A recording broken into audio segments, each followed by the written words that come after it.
heat, forever on fire. ಕೊಪ್ಪಳದ Tungabhadra ಡ್ಯಾಂನಲ್ಲಿ crust gate number 19 ತುಂಡಾಗಿ ಕೊಚ್ಚಿಕೊಂಡು ಹೋಗಿದ್ದಂಥ ಪ್ರಕರಣ.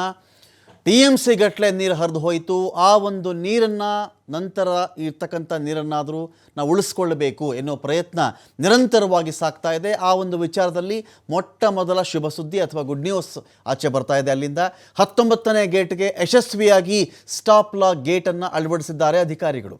ಇದರೊಂದಿಗೆ ಒಂದು ಅರ್ಧ ಯುದ್ಧ ಗೆದ್ದಂತಾಗಿದೆ ಸದ್ಯಕ್ಕೆ. ಸ್ಟಾಪ್ ಲಾ ಗೇಟ್ ಅಳವಡಿಸುವುದರ ಮೂಲಕವಾಗಿ ಅರ್ಧ ಯುದ್ಧವನ್ನೇ ಇಲ್ಲಿನ ಅಧಿಕಾರಿಗಳು, ಸಿಬ್ಬಂದಿ, ಶ್ರಮಿಕರು ಎಲ್ಲರೂ ಕೂಡ ಇಲ್ಲಿ ಗೆದ್ದಂತಾಗಿದೆ. ಮೊದಲನೇ ಸ್ಟಾಪ್ ಲಾ ಗೇಟನ್ನು ಅಳವಡಿಸುವಂಥ ಒಂದು ಪ್ರಯತ್ನ ಇದೀಗ ಯಶಸ್ವಿಯಾಗಿದೆ. ಸಾಕಷ್ಟು ಪೂಜೆ ಪುನಸ್ಕಾರಗಳನ್ನು ಮಾಡಿ ವರಮಹಾಲಕ್ಷ್ಮಿ ಹಬ್ಬದಂದು ಈ ಒಂದು ಕೆಲಸ ಇದೀಗ ಯಶಸ್ವಿಯಾಗಿದೆ. ಅವರಿಗೆ 64 ಅಡಿ ಉದ್ದ, 4 ಅಡಿ ಎತ್ತರ ಇರತಕ್ಕಂತಹ ಮೊದಲನೇ ಸ್ಟಾಪ್ ಲಾ ಗೇಟ್ ಇದು. ಕಾರ್ಯಾಚರಣೆ ಮುಂದುವರಿಸ್ತಾ ಇದ್ದಾರೆ ಸಿಬ್ಬಂದಿ ವರ್ಗ. 64 ಅಡಿ ಉದ್ದ, 4 ಅಡಿ ಅಗಲ ಇರುತ್ತದು. ಅಂಥ ಒಂದು ಗೇಟನ್ನು ಇಲ್ಲಿಗೆ ಅಳವಡಿಸುವಲ್ಲಿ ಸಿಬ್ಬಂದಿ ವರ್ಗ ಯಶಸ್ವಿಯಾಗಿದ್ದಾರೆ.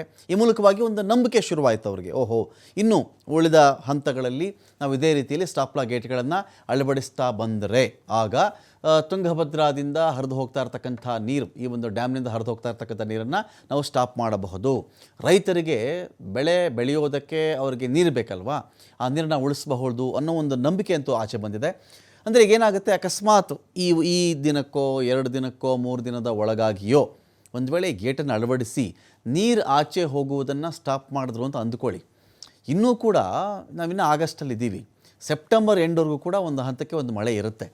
ಅಷ್ಟರಲ್ಲಿ ಇಲ್ಲಿಯವ್ರಿಗೆ ಏನು ಹರಿದು ಹೋಗಿದೆಯೋ ಆ ನೀರು ಮತ್ತೆ ಮಳೆ ಎಲ್ಲ ಚೆನ್ನಾಗಾಗಿ ಆ ಭಾಗದಲ್ಲಿ ಮತ್ತೆ ತುಂಬಿಕೊಂಡ್ರೆ ರೈತರಿಗೆ 2 ಬೆಳೆಗಳಿಗೆ ಸಮಸ್ಯೆ ಆಗಲ್ಲ ಅಂತ ಒಂದು ಅಂದಾಜಿದೆ. ಹಾಗಾಗಿ ಎಲ್ಲರ ಗಮನ ಈ ಕಡೆಗಿದೆ.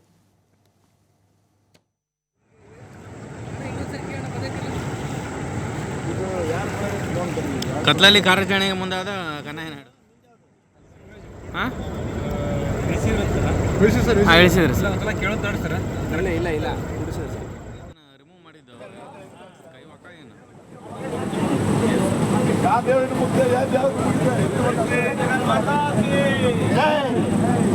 बोलो भारत माता की